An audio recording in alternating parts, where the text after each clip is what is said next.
Dala, dala, dala, dala. Bienvenue, bienvenue et bon retour sur ma chaîne. Aujourd'hui, je voulais vous parler des rêves et d'une autre facette des rêves. Je sais que ça fait un petit moment qu'on n'en a pas parlé et je voulais revenir sur quelques questions et quelques aspects justement que je n'ai pas encore discuté sur ma chaîne.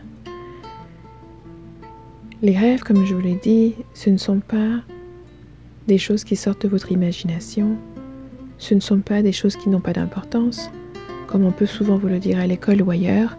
Ce ne sont pas des éléments psychologiques qui viennent vous montrer ou traduire votre journée, de processer des informations que vous avez eues pendant la journée. Il s'agit de quelque chose qui est bien différent. C'est une réalité qui existe et qui est tout aussi importante, tout aussi vivace que la réalité que vous vivez lorsque vous êtes éveillé. Donc, je vous rappelle tout simplement qu'il faut savoir lorsqu'on est en train de rêver, parce que dans le rêve, les possibilités sont infinies. Vous n'aurez de limites que celles que vous vous imposez à vous-même. Et dans un rêve, grâce à ces possibilités infinies, vous avez toujours l'occasion de changer la course des choses si vous vous sentez effrayé, apeuré, coincé, etc. C'est là que vous pouvez en fait utiliser votre imagination pour vous en sortir. Vous vous sentez coincé dos au mur, créez une porte dans laquelle vous pouvez sortir. Vous avez peur qu'on ne vous attrape, qu'on ne vous touche. Faites-vous chercher par un oiseau, par exemple. Commencez à sauter, commencez à voler. Les possibilités et les solutions sont vraiment infinies à la hauteur à laquelle vous pouvez y penser.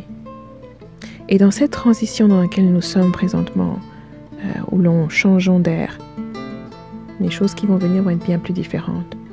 Votre habilité, votre capacité à pouvoir justement penser, imaginer et mettre les choses en place va être cruciale. Alors, utilisez justement vos rêves comme un entraînement, un endroit où vous pouvez voir matérialiser toutes les choses auxquelles vous pensez, auxquelles vous mettez vos intentions et vous mettez votre énergie. Et en le faisant comme ça, vous allez voir à quelle vitesse cette qualité-là peut se translater, se transvaser dans votre vie éveillée. Maintenant, il est important pour ceux qui ne savent pas encore la différence, qui ne se rappellent pas ou qui ne savent pas quand ils sont en train de dormir, vous pouvez vous donner des indices à vous-même. Ça peut être des essais. Vous essayez de sauter aussi haut qu'un arbre. En le faisant, vous saurez que vous êtes dans un rêve. D'autres personnes utilisent d'autres indicateurs. Parfois, il y en a qui se retrouvent toujours dans les mêmes habits lorsqu'ils rêvent. Ce n'est pas donné à tout le monde, mais vous pouvez essayer en regardant dans le miroir ou en vous regardant vous-même, en essayant de voir comment vous êtes habillé dans un rêve.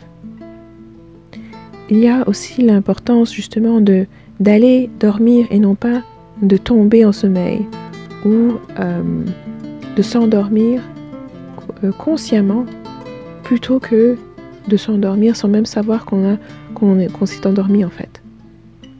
Ça a une différence. Lorsque vous allez vous endormir consciemment, vous allez vous coucher, vous êtes fatigué, vous vous laissez aller dans le sommeil, vous savez que vous allez vous réveiller de l'autre côté, du côté du rêve.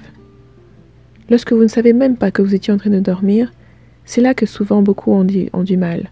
Ils n'arrivent pas à savoir si c'est le rêve ou si c'est la réalité. Donc donnez-vous des indices, faites 2-3 choses pour voir si est-ce que c'est un rêve ou est-ce que c'est la réalité. Essayez de faire apparaître quelque chose devant vous juste en y pensant.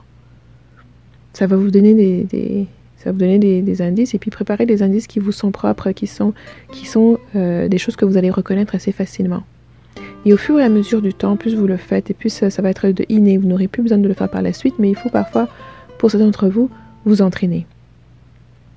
Donc, maintenant que les préliminaires ont été faits, savoir au moins que vous rêvez, savoir que les limites que vous pouvez faire, vous n'avez plus de raison en fait, même si vous avez peur, vous n'avez plus de raison d'avoir peur de que votre rêve se finisse mal parce que les solutions sont infinies, aussi infinies que vous pouvez y penser, que votre capacité de vous sortir de là est.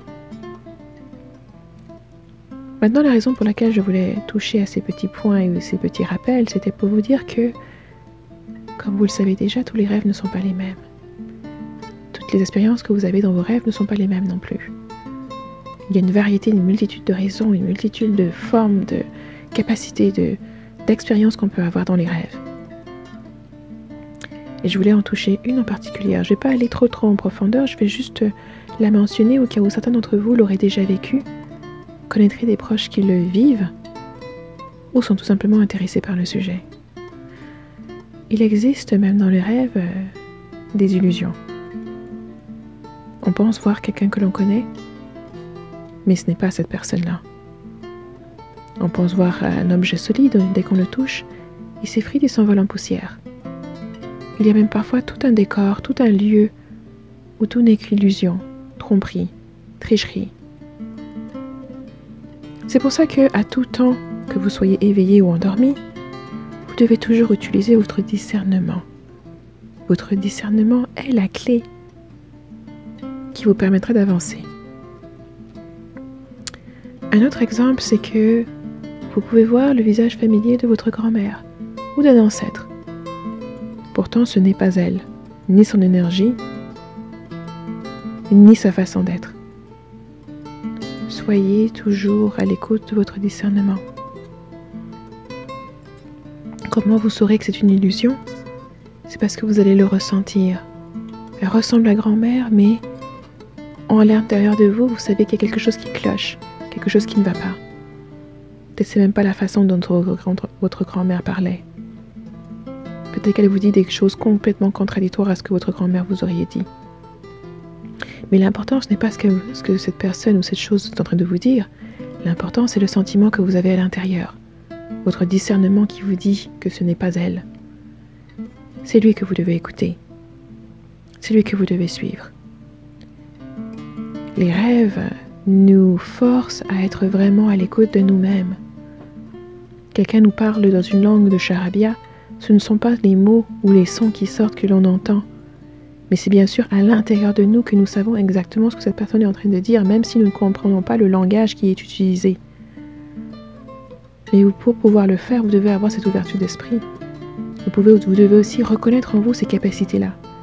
Les capacités de comprendre, les capacités de faire confiance à votre ressenti interne.